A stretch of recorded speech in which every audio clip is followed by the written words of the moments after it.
पण मीठ टाकायचं थोडंसं. हां,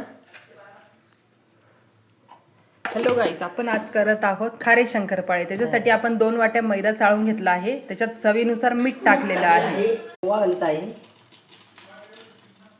आता आपण याच्यात थोडंसं तुपाचं मोहन गरम करून घातलेलं आहे आणि नंतर मग आपण पाणी टाकून हे मळून घेणार आहोत. हो, आता आपण हे पाणी घालून मिक्स करत आहोत नीट.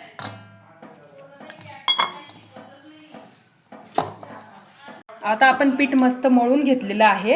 आता त्याची पारी लाटून ते आता आपण हे लाटून घेत आहे आणि त्याचे छोटे छोटे पीसेस करून घेऊ. आणि आपण साईडला तेल पण गरम करायला ठेवलेलं आहे. याची घडी घालून मग लाटणार आहोत. का चौकन चांगले येतं मग छान.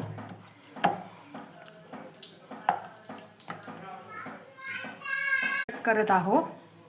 मी बघू शकता अशा प्रकारे आपण कट करू शकतो खारे शंकरपाळी.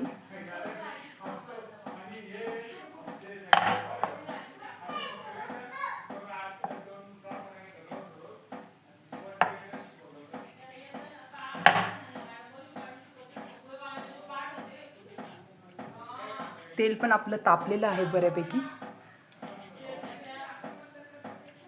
आता हे आपण डायरेक्ट तेलामध्ये तळणार आहोत. थोडंसं लाल होईपर्यंत तळून घेऊ आपण, ब्राऊन. आता आपला पहिला घाणा झालेला आहे. आपण लाल मस्त तळून घेतलेला आहे. पावसाळ्यात खाण्यासाठी खूप छान डिश आहे ही. चहासोबत पण तुम्ही खाऊ शकता.